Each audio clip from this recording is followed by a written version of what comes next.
I was wondering if you could start by telling us what it is about the term complex that a layperson should understand.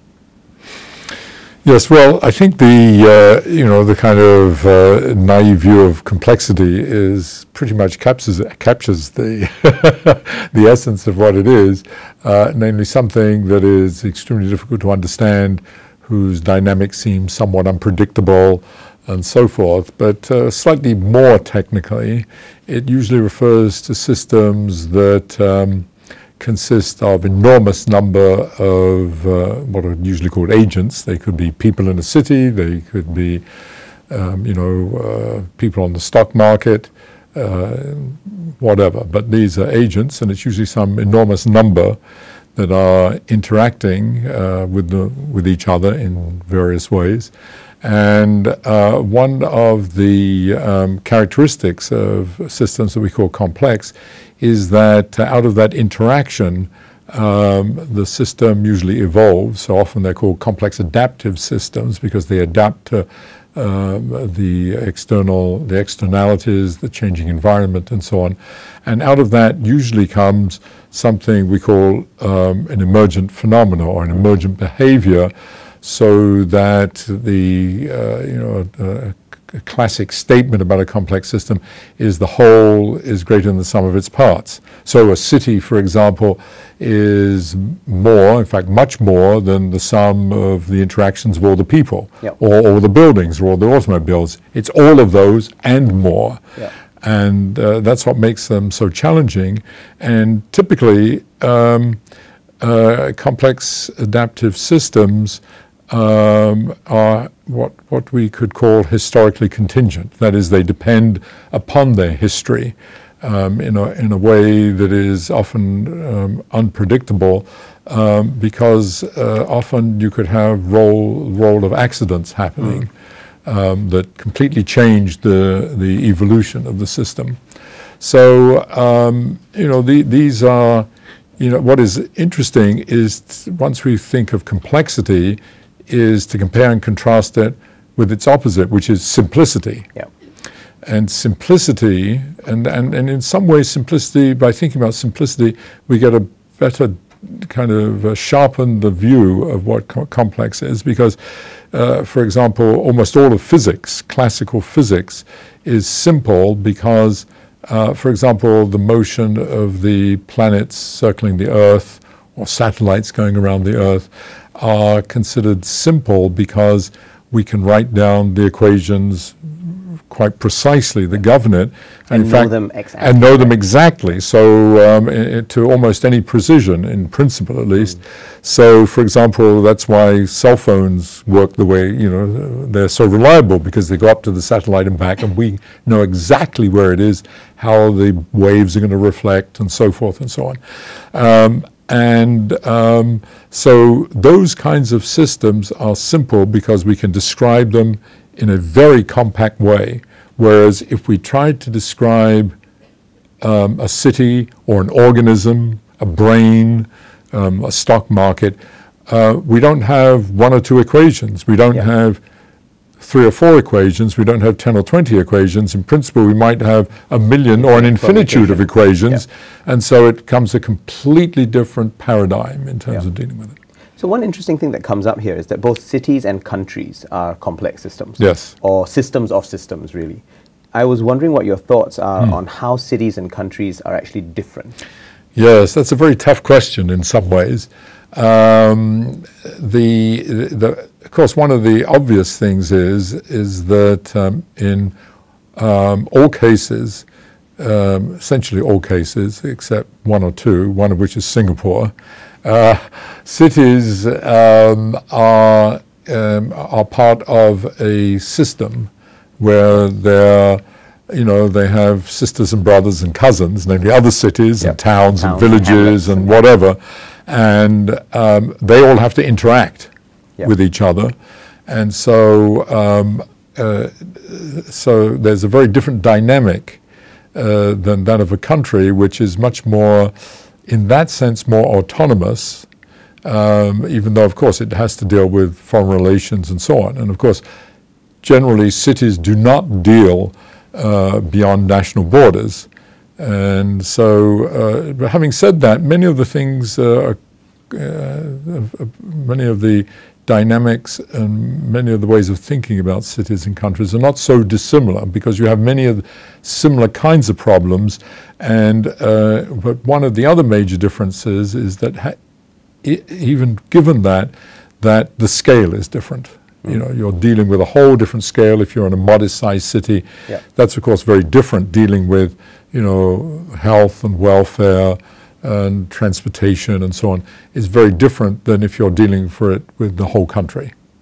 Yeah. So there are differences. The biggest difference in social organizations is not between cities and countries, but, of course, between cities, countries, and companies that make up the economy. The companies are quite different. Yeah. Yeah. We'll come back to companies in a while, but I was wondering if we could just kind of delve deeper into this idea of Singapore being both city and country, which you alluded to in your remarks. What insights does complexity thinking provide for us as an entity that is both city, state, and country at the same time, and island, actually? Yes, this is of course we could spend the rest of the afternoon talking about this one. Yeah. That is a tough question because it is unique, and one of the big issues for Singapore is to what extent is it like a city and to what extent is it a country, and that is conflated also with, as it is in every country, with your political system, because you have a significant part of your political system is top-down.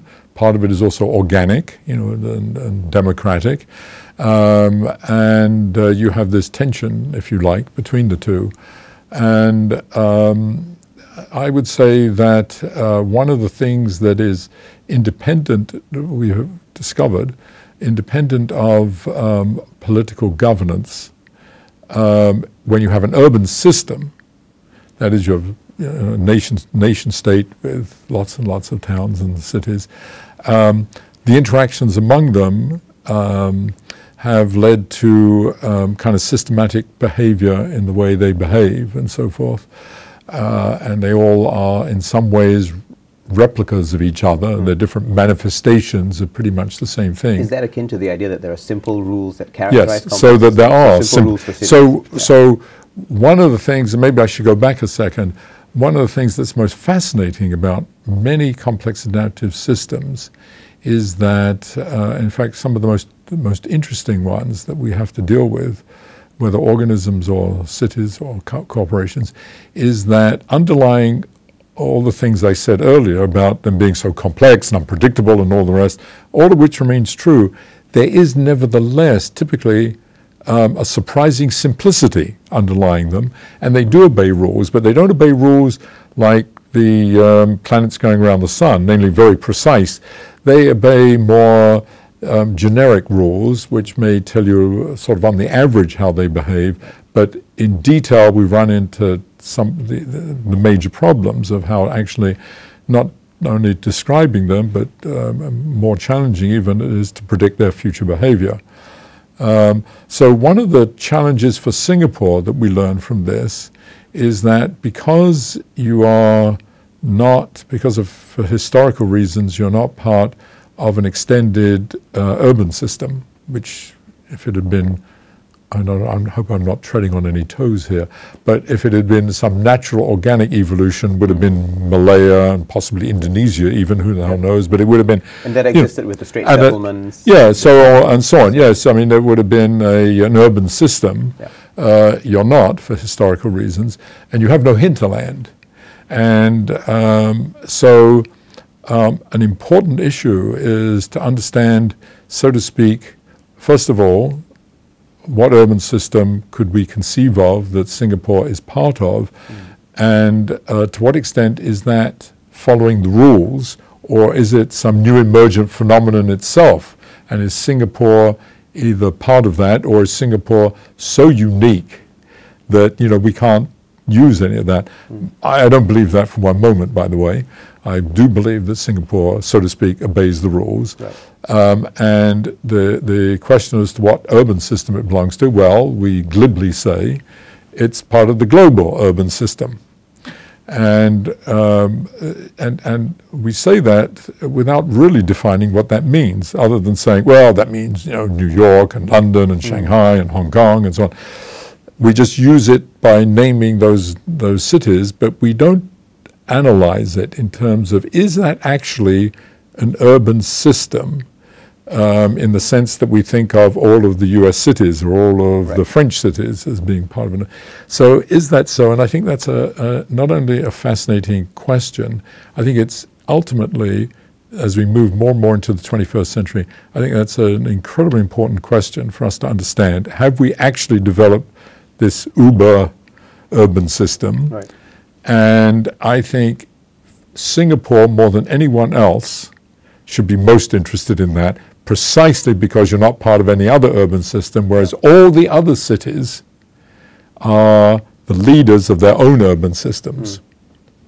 So I think that's really an important, that's an important challenge that we need to address in the coming years.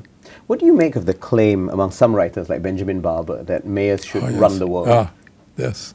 Well, in principle, I'm a great fan of Ben's work. I think it's, you know, it's very challenging. It's very provocative. It is. My concern about it is it's driven by from an economics viewpoint. I mean, he's an economist, and I think you know, any aspect of what I call the science of cities is completely forgotten in all that, and I think that's too bad.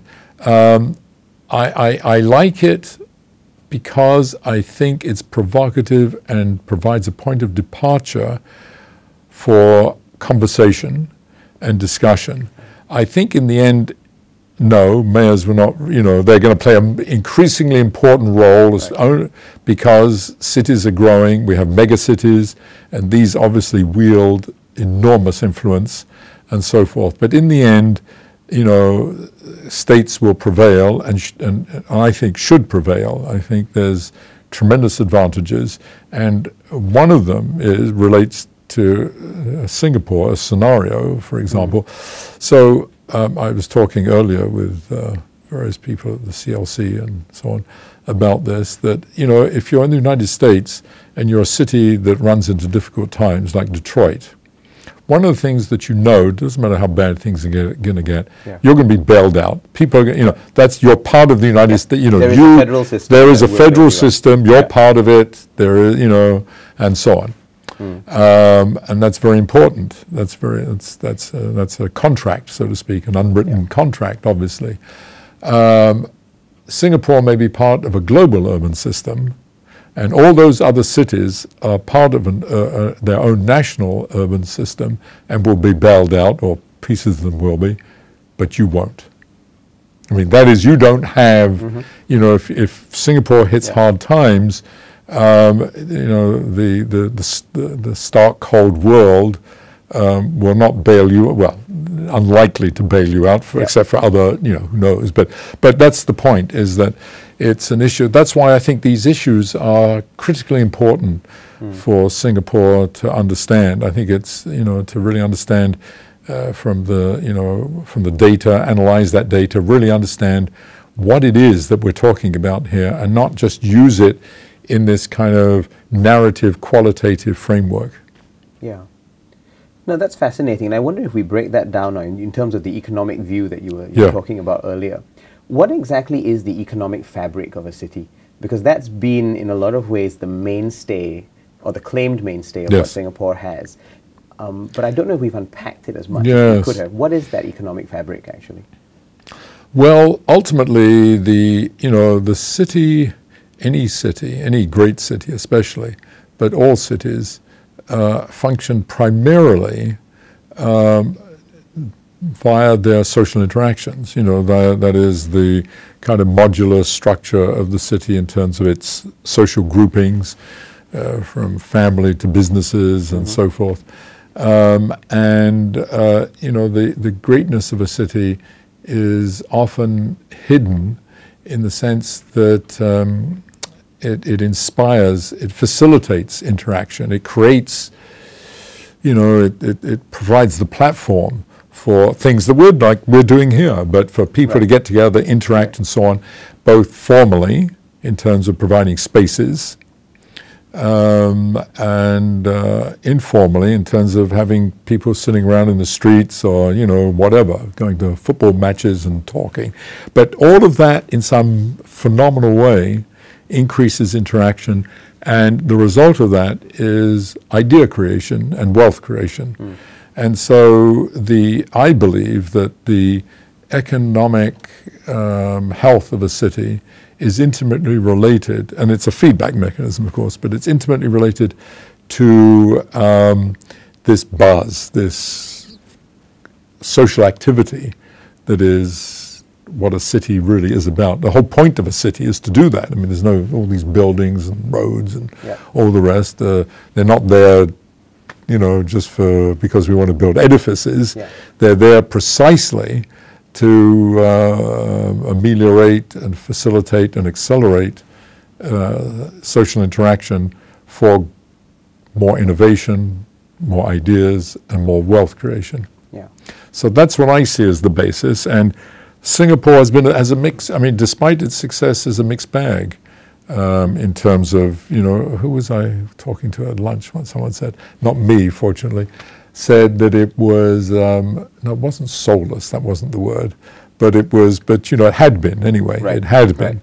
And certainly that was, when I first came here 10 years ago, that was something one perceived relative to clinical efficiency. Yes, exactly. It was very, and that was a result of, this extraordinary 50 years. And the question then is, to sustain that and to remain competitive, is that mode appropriate? And, just staying so hygienic, so to speak. And I think there's been a tremendous loosening that's taking place in Singapore, and it's presumably, as we speak.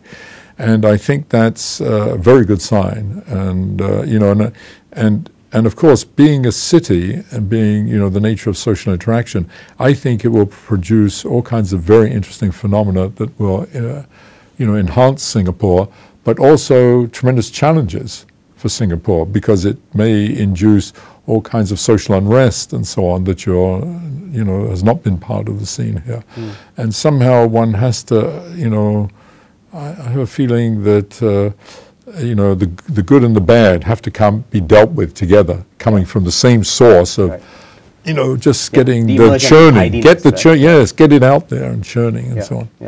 So you've talked a lot about the economic aspect there, and you mentioned things also about social interaction and how those then generate the ideas and the wealth creation. But what about the social interactions in terms of the value that they create in and of themselves, right? The social capital, the trust within particular cities. How important is that in the vitality and dynamism of a city's urban life? Oh, I think that's extremely important. I think that's, I think that's very important that you have that. That trust is a good word, but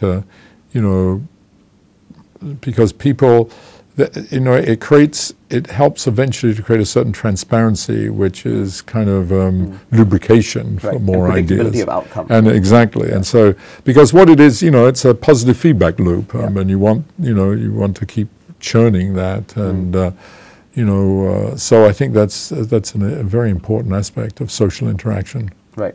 And I guess that's an interesting example of, the original definition that Adam Smith had of economics, right? Which was the idea of political economy and having those social and economic forces interact with each other rather than be artificially sealed off from one another. Yes, I think they do today. Absolutely. No, well, in fact, what I see is I see the social, the economic, and the physicality of a city it should be viewed as an integral whole.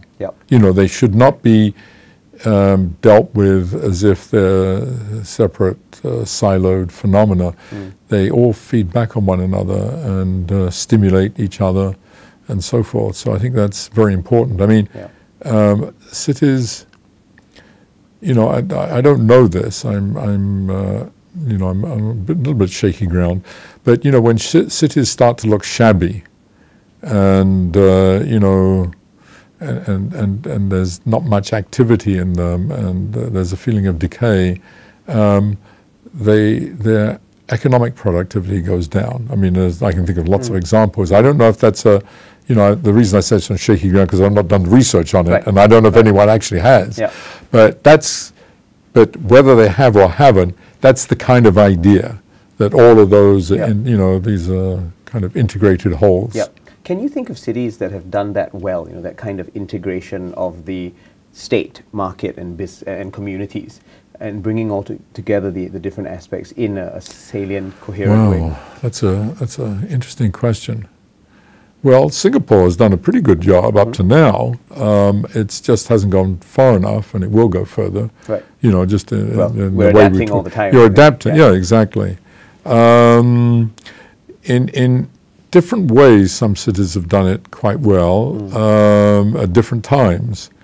I would say, you could argue that London has started to do it much more. It was a much more fragmented city than it is now. It still has a lot of that because it's so huge, but I think London has adapted extraordinarily well to the end of the 20th century. Right.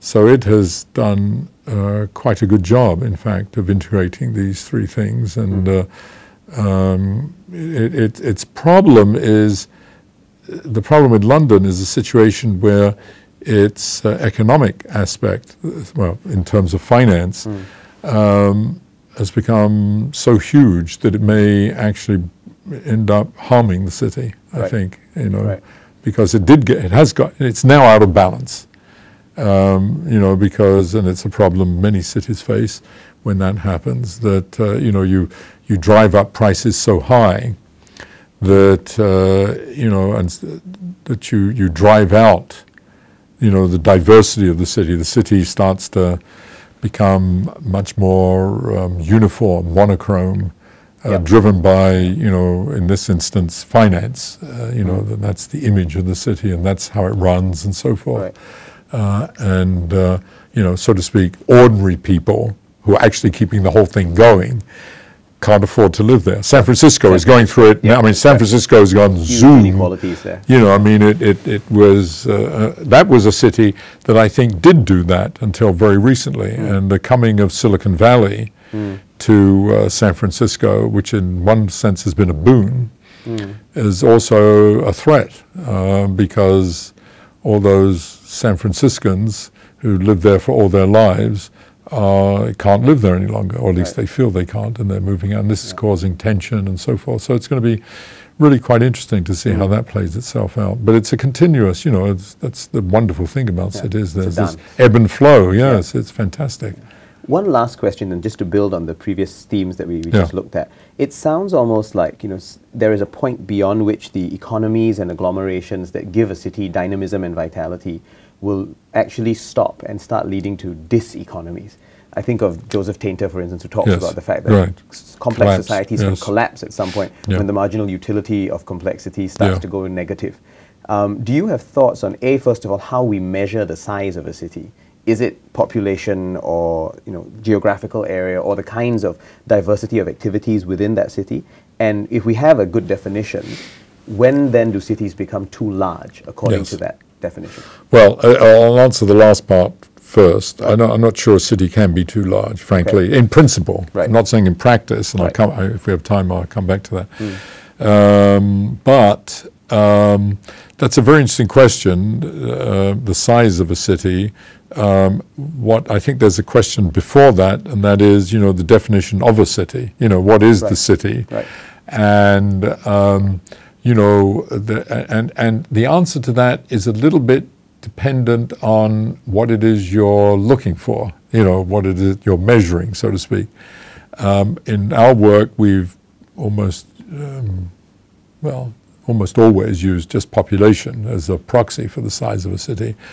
But the definition of what that population is important, because a city is really the people.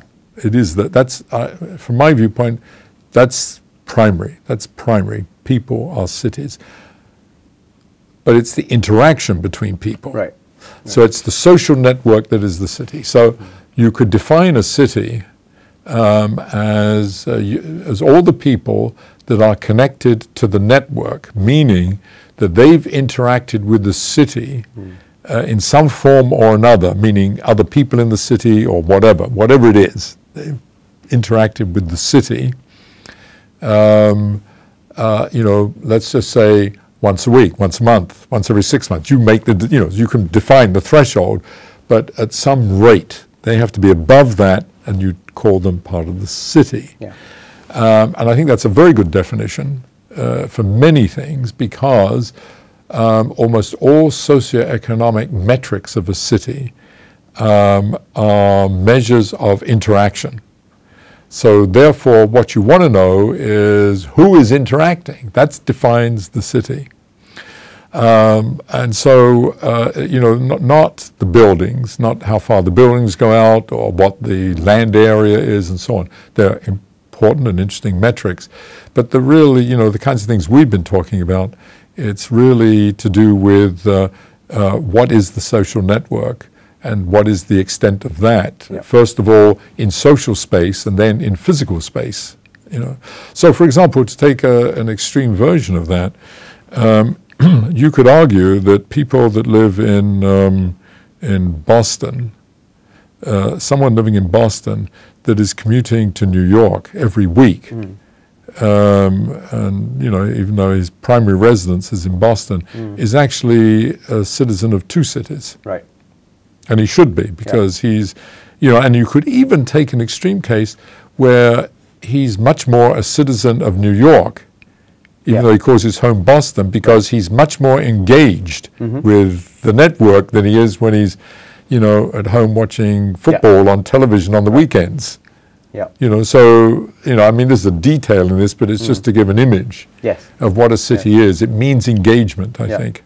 No, I realize, Jeff, that we've only just touched on some of the deep nuances involved here, but you've given us a lot to think about already. So I think we'll probably end the interview here. Yes, okay. And hopefully, have these thoughts percolate a little bit more. Excellent. Lovely. Thank you for the questions. Good chatting. Thank you.